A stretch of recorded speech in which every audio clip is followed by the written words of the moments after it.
하나님, 우리들의 예배를 받아 주옵소서. 이 시간 예배 드릴 때 성령님 역사하여 주옵소서. 이 시간 예배할 때 하나님의 은혜 강물로 차고 넘치는 역사 일어나게 하여 주옵소서. 문제를 가지고 나온 분들마다 주님 말씀을 통해 하나님 응답받는 역사 일어나게 하시고, 힘들게 어렵게 몸이 아프지만 하나님의 성전 문지방을 넘어서 이 예배 자리에 달려나왔습니다. 예배를 마치고 돌아갈 땐 그분들의 다리에 허리에 온몸에 힘이 나는 역사 일어나게 하여 주옵소서. 오늘도 이 예배를 받아주시고 주님 놀랍게 축복해 주시되 아름다운 매주마다 아름다운 임마누엘 찬양대 하나님 너무나 감사합니다. 듣는 그 자체만이라도 축복이요 우리에겐 은혜요 감사임을 믿습니다. 날마다 임마누엘 찬양대 더해지는 역사 일어나게 하시고 더 큰 하나님의 강력한 역사가 일어나게 하여 주옵소서. 우리들의 예배를 받아주시고 축복해 주실 줄로 믿사오며 예수님의 이름으로 기도합나이다. 아멘. 저번 주 목요일 날 처음으로 제가 세길에 온 지 6개월이 지나서 TV를 볼 수 있는 그 마음의 여유가 생겼더라고요. 그 전까지는 정말 TV를 보더라도 이게 TV를 보는 건 잘 몰라서 적응하느라 좀 그랬던 것 같아요. 중국과 우리 한국과의 축구 경기를 보았는데, 여러분 저는 축구는 잘 모르지만 그 손흥민이랑 이강인 선수가 얼마나 잘합니까? 그렇게 야유를 잘하는 그 중국 사람들도 끝나고 나서 전부 다 기립박수를 하는 거예요. 제가 그런 생각을 해봤습니다. 야, 내가 살아생전에 손흥민이나 이강인 같은 세계적인 선수를 내가 그렇게 내 눈으로 현장에서 본다는 게 너무나 축복이구나 라는 깨달음을 가지면서, 또 한 가지 제가 다른 한편으로 내가 이 시대의 세길교회 담임 목사가 된 게 축복이구나. 아멘 좀 더 크게 해주시면 더 감사할 것 같아요.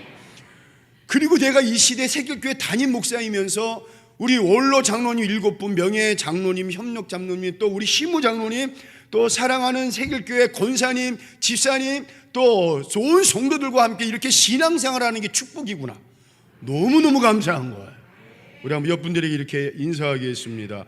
함께 해주셔서 감사합니다. 시작.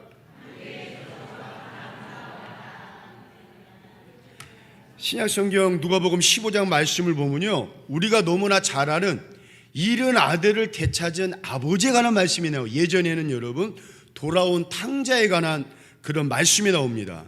젊은 혈기 하나 믿고 제 스스로 무척이나 잘난 줄 알고 교만하게 행동을 합니다. 그리고 아버지 밑에 있는 것보다도 세상에 나가서 제 스스로 하면 잘할 것 같아요. 뭘 하더라도 잘할 것 같아요. 그래서 여러분 좋게 나가면 되는데 아버지 가슴에 대못을 받고 세상에 나가서 뭘 해보려고 하지만 결국에 다 실패를 합니다. 성경에 보니까 허랑방탕하여 그 재산을 낭비하더니, 예전에는 이 아들이 세상에 나가서 이렇게, 죄송합니다, 여자들과 맨날 술 먹고 놀고 그래서 허랑방탕한 줄 알았더니만 어느 책에 보니까 이렇게 써 있더라고요. 여러분 요새 말로 하면 주식에 투자를 했어요. 요새 말로 하면은 코인에 투자를 해가지고 완전히 망해버렸어요. 그래서 그 모든 재산을 다 잃어버리고 세상 말로 알거지가 되어버렸습니다. 때마침 흉년도 들어가지고 어디서 구걸을 해보지만 그 흔하디 흔한 돼지 지엄 열매도 주는 이가 아무도 없다 그랬습니다. 그래서 그 둘째 아들이 스스로 이렇게 고백을 합니다. 누가복음 15장 17절 우리 함께 읽도록 하겠습니다. 시작. 이에 스스로 돌이켜 이르되 내 아버지에게는 양식이 풍족한 품꾼이 얼마나 많은가. 나는 여기서 주려. 여러분 죽는구나. 시라버로 여러분 아플림이, 이게 뭐냐면요, 배고픈데 뭐 할 정도로 배고픈 거예요? 죽을 정도로 배고픈 거예요. 그리고 이런 뜻이 또 있습니다. 이제야 이 아들이 내가 지금 하나님의 지금 심판을 당하고 있구나. 그때 가서야 깨닫고 여러분 피눈물을 쏟는다는 뜻이 있습니다. 이제야 이 아들이 아버지가 쏟았던 그 피눈물을 쏟는 거예요. 아니, 피눈물이 뭔지 이 아들이 이제야 깨달은 겁니다.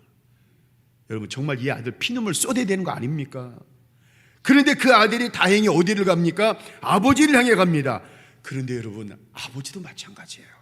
못난 아들이 나간 뒤에 하루도 빠짐이 없이 마을 높은 동산에 제일 높은 데 올라가가지고 그 아들이 돌아오기를 기다립니다. 그 아들이 뭐가 이뻐요? 그 아들이 뭐가 대단합니까? 그런데도 이 아버지는 그 못난 아들을 생각하면서 가슴 속에 뭐를 쏟고 있는 거예요? 피눈물을 쏟고 있습니다. 아버지 가슴에 대못을 박아 나간 아들이지만 모든 부모의 마음이 여러분 그렇지 않겠습니까? 그런데 어느 날, 그날도 변함이 없이 마을 동산 높은 데 올라가가지고 아들 비슷한 사람이 오는 거예요. 부모는 금방 알잖아요. 아, 내 아들이구나. 그런데 여러분, 아들도 아버지를 봤을 거예요. 그럼 여러분 누가 먼저 달려가야 돼요? 아들이 먼저 달려가야 돼요. 근데 달려갈 수가 없습니다. 아들은 여러분 죄인이에요. 그럴 마음의 용기가 없습니다. 그런데 여러분, 아닙니다. 그 아버지가 아들을 보자마자 누가복음 15장 20절 한번 읽어보겠습니다. 시작. 이에 일어나서 아버지께로 돌아가니라. 아직도 거기가 먼데 아버지가 그를 보고 치근히 여겨 달려가 목을 안고 입을 맞추니. 거리가 멀지만 아버지는 그 아들을 보자마자 달려가서 그 아들 앞에 서서 이렇게 합니다. 팔을 두 팔 벌려버리고 아들의 눈동자를 바라보면서 아들 일로 와. 그러면서 그 아들은 그 아버지 품에 안깁니다. 그리고 그 아버지는 그 아들을 꼭 끌어안아주는데 그 아들이 눈물을 펑펑 흘립니다. 난생 처음 경험했던 인생의 피눈물을 이제는 아버지 품에서 쏟는 것입니다. 그런데 여러분, 그 아버지는 어떡합니까? 그 아들을 꼭 끌어안고 한마디도 하지 않습니다. 혼내지 않습니다. 꾸짖지 않습니다. 뭐라고 하지 않습니다. 아무 말 없이 그 아들의 눈물을 닦아줍니다. 여러분, 교회는 어떤 곳입니까? 눈물을 닦아주는 것입니다. 성도들의 눈물, 우리들의 눈물, 연약하고 아프고 인생에 지친 분들의 눈물을, 그것도 혼내지 말고 꾸짖지 말고 흉보지 말고 비판하지 말고 네가 잘나니 내가 잘나니 그런 말 하지 말고, 우리 주님께서 아무 죄 없으신 우리 주님께서 십자가에 죽으신 그 사랑으로 눈물이 흘리신 자들의 눈물을 닦아 주었듯이 교회는 여러분 두 팔 벌려가지고 이리 오세요. 두 팔을 벌려주는 것입니다. 그리고 두 팔 벌려 안긴 사람의 등을 두들겨주면서 눈물을 닦아주는 것이 바로 교회입니다. 엊그제 차 안에서 우리 박철아 목사님과 처음으로 좀 얘기를 나눴어요. 우리 박철아 목사님께서, 박철아 목사님 후배고 제가 선배라는 거예요. 이게 뭔 일일까? 아마 그럴 거예요. 우리 박철아 목사님도 예전에 젊었을 때 그 강원도 태백에 있는 철암이 있는 거 알고 있어요. 거기 탄광 생활을 6개월 하셨고 저는 1년을 했어요. 그래서 제가 선배예요. 저는 몰랐는데 우리 박철아 목사님께서 차 안에서 김대겸 목사님이 제 탄광 선배입니다 라고 말씀하셔가지고 제가 그때 깨달았어요. 제가 탄을 캤던 곳이 지하 550m인데 근무 시간이 여러분 8시간입니다. 도중에 이제 점심을 먹어야 돼요. 그래서 숙소에서 싸준 도시락을 그 깽에서 먹는데 함께 일을 하시는 그 기술자 선산부 그분이 그 지역의 권사님이십니다. 제가 신학생이고 그러니까 이런 말을 하는 거예요. 도시락을 다 먹은데 말입니다. 김군, 내게는 두 딸이 있어요. 못난 아버지를 만나서 낮에는, 예전에 여러분 하길동에 한일방직 있지 않았습니까? 그 한일방직에서 낮에는 일을 하고 밤에는, 제가 광성고등학교 나왔는데 그 광성고등학교 밑에 그 상업여고가 있었습니다. 이름을 무슨 학교라고? 예, 하여튼 있었습니다. 예, 그 야간 학교를 이제 다녔다는 거예요. 근데 그 딸들이 여러분 얼마나 착한지, 그 인천에서 사북에 있는 아빠 권사님께 일주일에 한 번씩 꼭 전화를 하신다는 거예요. 전화를 한다는 거예요. 그럼 그 아빠 되신 권사님은 매일 딸들에게 전화를 할 때 똑같은 말이지만 이런 말을 한다는 거예요. 얘들아, 세상 바라보지 말아라, 돈 바라보지 말아라, 사람 바라보지 말아라, 화려한 데 가지 말아라, 오직 너희들은 주님 바라보면서 살아라. 그런데 여러분, 탄광에 들어가면 깽이 없어요. 불이 없어요. 불빛이. 오직 머리에 씌운 이 그 하이바의 불빛에 의해서 보이는데, 제가 잠깐 이렇게 해서 봤습니다. 이렇게 봤는데 그분을 쳐다봤는데 그분이 그 말씀을 하시면서 눈물을 흘리는 거예요. 여러분, 탄광갱에 들어가면요, 탄가루를 얼마나 마시고 온몸에 덮는지 얼굴이 새까매요.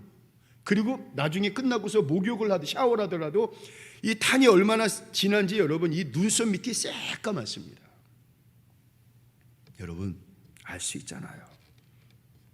가난한 부모 밑에 태어나 부모와 멀리 떨어져 낮에는 공장 다니고 밤에는 공부하는 두 딸을 생각하면서 흘리는 눈물. 어찌 보면 여러분, 부모는 지금 여러분 그 두 딸을 생각하면서 피눈물을 흘리고 있잖아요. 제가 그때 다짐하고 맹세한 것이 있습니다. 제가 그때 군 제대하고 갔으니까 24살이었습니다. 그때 주님께 기도했습니다. 주님, 제가 눈물을 닦아주는 목사가 되게 해주세요. 큰 교회니 박사학위니 명예니 그런 거에 욕심내지 말고 성도들의 눈물을 닦아주는 목사가 되게 해주세요. 그래서 우리 주님께서 저의 기도를 들으시고 그래서 사북에서 20년 동안 목회를 하지 않았나, 그런 생각을 한번 해봅니다. 요한복음 21장 말씀을 보면 예수님의 제자들이 예수님께서 십자가에 죽으시고 제 목숨 살겠다고 다 도망을 가는데 결국에는 여러분 갈 데가 거기밖에 없어요. 고향밖에 갈 밖에 없어요. 그래서 거기서 물고기를 잡습니다. 그런데 그 고향 땅에 예수님이 나타나신 거예요. 물고기를 잡을 수 있겠습니까? 여러분, 이 죄인들이, 제자들이 어떤 마음으로 물고기를 잡겠어요? 양심이 있잖아요.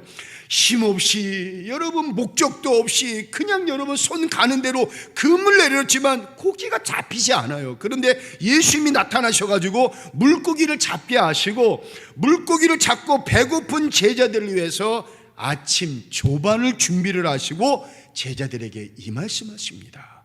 요한복음 21장 12절 한번 읽어보겠습니다. 시작. 예수께서 이르시되 와서 조반을 먹으라 하시니 제자들이 주님이신 줄 아는 거로 당신이 누구냐 감히 묻는 자가 없더라. 물고기 잡느라고 고생한 제자들을 위해 우리 주님께서 아침상을 준비해 놓으시고 팔을 벌려서 얘들아 일로 와, 일로 와서 우리 조반을 먹자. 그런데 여러분, 성경에 보면 제자들이 주님이신 줄 알지만 그 어느 누구도, 제자들도 주님께 당신이 누구냐고 물어보는 자가 없다 그랬습니다. 어떻게 물어봅니까? 이 나쁜 사람들이 어떻게 물어봅니까? 양심의 가책이 있죠. 양심의 가책이 때문에 예수님을 쳐다볼 수도 없어요. 그러니 여러분, 예수님을 향해 물어볼 수도 없고 어느 누구도 말을 못하는 거예요. 여러분, 이때쯤이면 혼내야 되는 거 아닙니까? 막 꾸짖어야 되는 겁니까? 야, 이놈들아, 니들이 인간이냐? 너 나서기 좋아하는 베드로, 너 한번 입이 10개라면 한번 입 열어서 얘기해봐. 여러분, 이렇게 혼내야 되는 거 아닙니까? 막 다구쳐야 되는 거 아닙니까? 막 소리치면서 얘기되는 거 아닙니까? 여러분, 야, 너 뭐라 그랬어? 다른 사람들은 다 버린다 할지라도 너는 나만큼은 절대로 버리지 않는다고 너 큰 소리 뻥뻥 쳤잖아. 내가 한 것도 내가 말한 것도 아니고 네가 말한 거 아니냐? 여러분, 그런 말 해야 되는 거 아닙니까? 그런데 우리 주님은 그런 말 하나도 하지 아니하시고 어떻게 하십니까? 팔을 벌려서 얘들아 일로 와, 너희들 배고프지? 내가 준비한 조반을 먹어. 여러분, 지금 제자들은 말은 없지만 피눈물을 흘리고 있어요. 그동안 피눈물을 쏟고 있었어요. 근데 예수님 만나기 전에 피눈물이랑 예수님 만난 이후에 피눈물은 틀립니다. 아플림이. 이제는 회개의 눈물로 피눈물을 쏟고 있습니다. 그런데 우리 주님은 그런 제자들을 향해 혼내키지도 아니하시고 꾸짖지도 아니하시고 팔을 두 팔 벌려가지고 얘들아 일로 와, 그러면서 그 제자들의 눈물을 여러분 닦아주십니다. 그러면서 제자들의 선인격인 베드로에게 뭐라 말하십니까? 베드로야, 네가 나를 사랑해? 예, 주님, 제가 주님을 사랑합니다. 그래, 그럼 너도 이제 세상에 나가서 내가 너의 눈물을 닦아준 것처럼 너도 역시 세상에 나가서 아파하고 힘들고 배고파하고 가난한 그 사람들의 눈물을 닦아줘. 그러면서 우리 주님이 뭐라 말씀하십니까? 내 양을 먹이라, 내 양을 치라, 내 양을 먹이라. 이렇게 말씀하시는 겁니다. 오늘 본문의 말씀 한번 보겠습니다. 요한계시록 7장 17절 한번 읽어보겠습니다. 시작. 이는 보좌 가운데서 계신 어린 양이 그들의 목자가 되사 생명수 샘으로 인도하시고 하나님께서 그들의 눈에서 모든 눈물을 씻어 주실 것입니다. 아멘. 여러분, 우리 하나님은 어떤 하나님이십니까? 눈물 씻어 주시는 하나님이십니다. 세상 살아가면서 한 많고 서럽고 아프고 괴롭고 상처가 있는데 우리 하나님은 여러분 눈물 닦아주신 하나님, 눈물 씻어주시는 하나님이십니다. 세상에서 쌓인 그 한을 풀어주시는 하나님. 여러분, 우리가 섬기는 하나님은 어떤 분이십니까? 저 높은 성전에 올라가 계셔가지고 대접만 받기를 원하시는 분이 아니십니다. 교회가 해야 할 일이 뭡니까? 주님의 눈물에 닦임을 받은 여러분들이 해야 할 일이 뭡니까? 내가 해야 할 일이 뭡니까?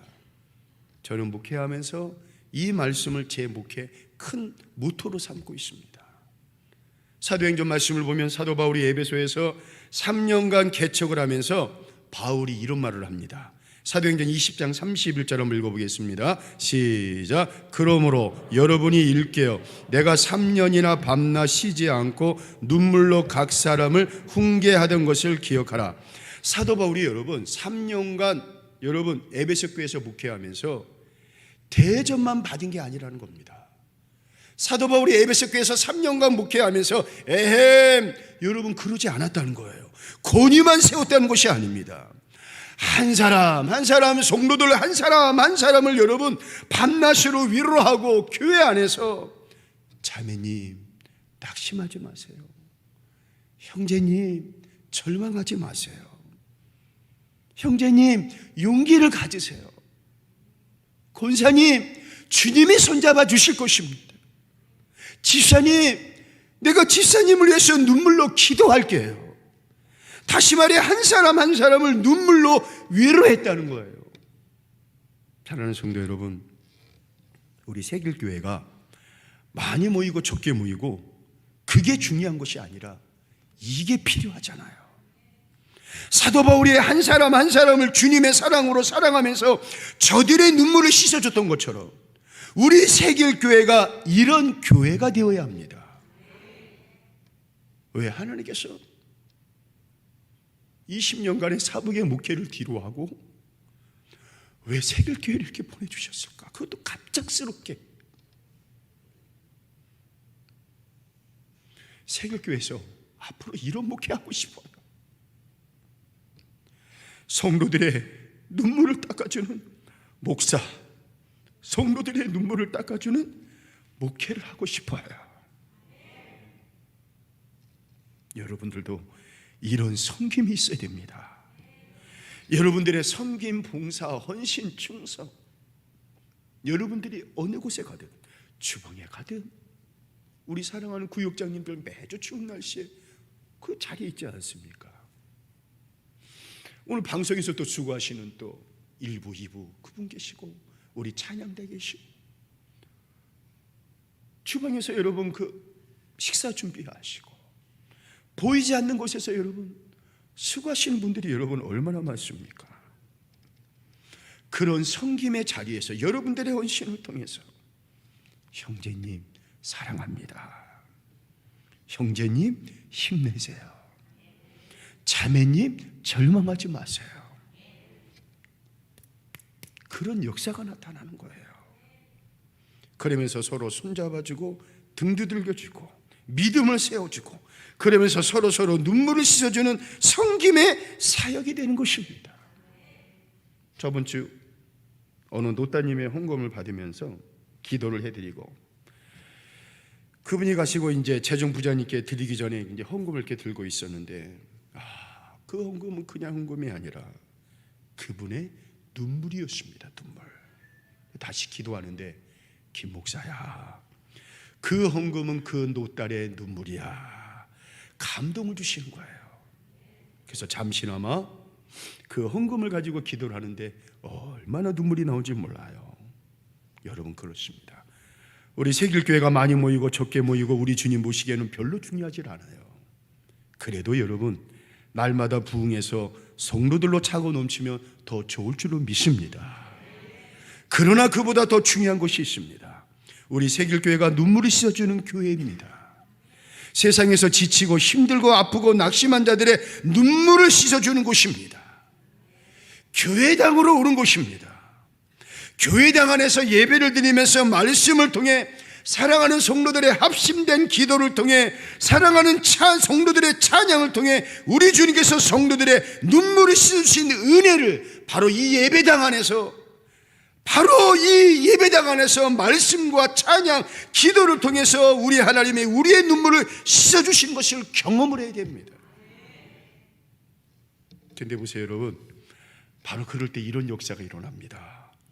성도들의 문제가 오늘부터인가 하나하나 해결되어지는 역사가 일어납니다. 그리고 언제부턴가 성도들이 질병도 하나하나 치유되어지는 역사가 일어납니다. 성도들이 여러분 힘들지만 어렵지만 여러분 그 아픔을 일끌어라도록 내가 하나님의 성전 문지방을 넘어 하나님의 예배당 안에서 내가 예배드리자. 그 예배당 안에서 예배드리면서 은혜를 받았어요. 여러분, 은혜를 받고 세상에 나가니까 여러분 어떻습니까? 인생의 활력이 생기고 인생의 기쁨이 생기고 인생의 용기와 삶에 뭘 하고자 하는 여러분 힘이 생기니까 여러분 어떻습니까? 성도들의 인생의 그 실타래처럼 꼬인 문제도 여러분 하나하나 풀어지는 역사가 일어납니다. 더불어 가게와 성도들의 가게와 사업장, 직장까지도 하늘문이 열려지는 역사가 일어납니다. 저는 우리 교회가, 우리 사랑하는 새길교회가 정말 여러분 세상에 아픈 자들, 어려운 자들, 힘든 자들, 그분들의 여러분 눈물을 닦아주는 그런 교회가 되어야 할 줄로 믿습니다. 그리고 세상에서 여러분, 제가 이렇게 세상에 이렇게 보지만 참 아프고 힘든 자들 너무 많아요. 목사님, 내가 너무 아파서 죽고 싶어요. 정말 여러분 이렇게 옆에 가보니까, 방문을 열고 가보니까 죽으려고 여러분 약을 이만큼 사놓은 분이 있습니다. 돈 잃어가지고 여러분 죽는 것도 있지만 너무너무 아프니까 여러분 그 절망감과 좌절감으로 더군다나 몸도 아프니까 그냥 이역 먹고 이 세상 뜨자라고 여러분 그런 분들이 있습니다. 얼마나 아프고 힘들고 괴롭고 마음 상하고 여러분 슬퍼하는 분들이 여러분 얼마나 많은지 몰라요. 그분들 여러분 눈물을 닦아주는 교회가 되어야 됩니다. 교회 안에서 그 하나님의 사랑으로 눈물을 받은 여러분들이 또 여러분 교회 안에서 여러분 형제님, 자매님, 장로님, 권사님, 집사님 손 잡아주고 껴안아주고 등 두들겨주고 여러분 이렇게 아름다운 믿음의 교회를 만들어가는 것입니다. 저는 우리 사랑하는 새길교회가 그런 교회인 줄로 믿습니다. 우리 시간 찬양하겠습니다. 아버지 당신의 마음이 있는 곳에 우리 시간 찬양하겠습니다.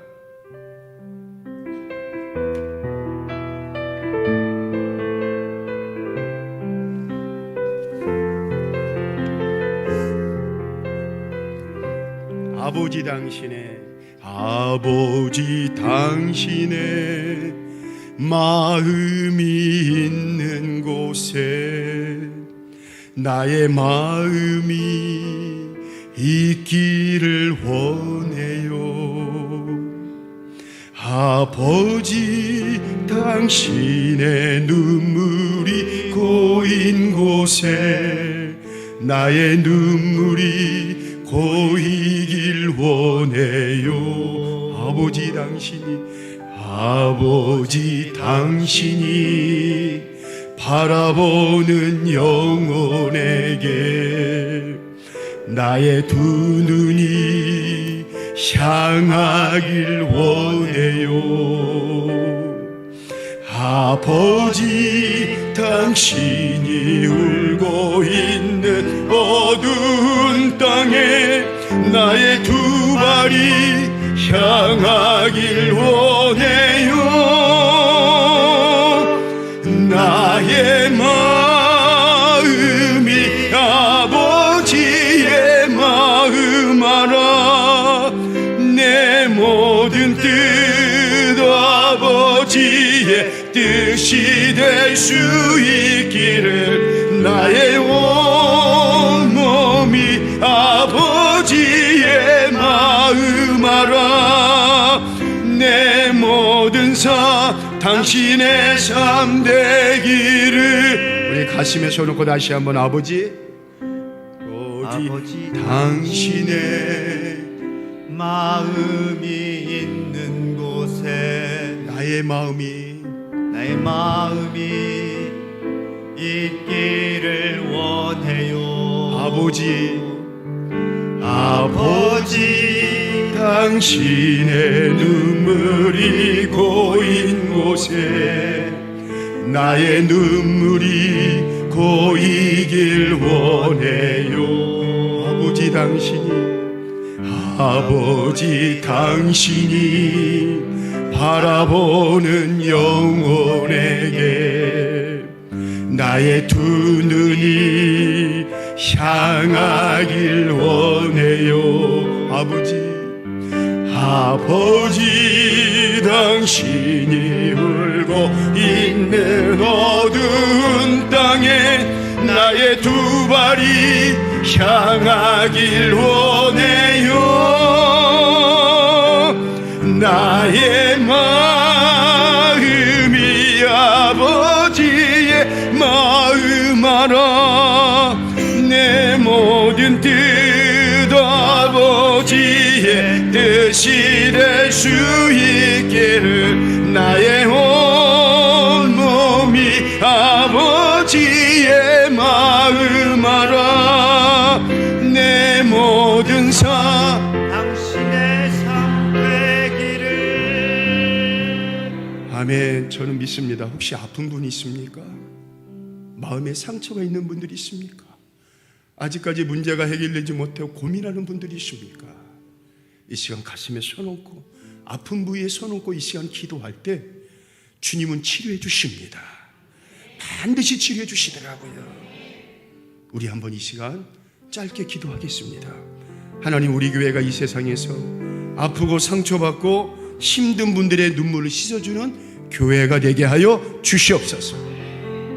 하나님, 믿은 대로 산다 했지만 매번 넘어지고 쓰러지고 아파했던 납니다. 주님, 정말 믿은 대로 살고 싶어요. 그런데 그때마다 넘어지면서 내가 눈물을 쏟고 있습니다. 이 시간 내 눈물을 닦아주세요. 이 시간 한 주간 살아오면서 답답하고 힘들고 괴로운 그 눈물을 씻어주세요. 우리 한번 이 시간 다 같이 한번 우리 이 시간 통성으로 이 시간 우리 또 묵상 기도도 좋습니다. 우리 간절한 마음을 담아 이 시간 우리 하나님 앞에 이 시간 기도하겠습니다. 우리 기도하겠습니다. 아버지 하나님 감사합니다.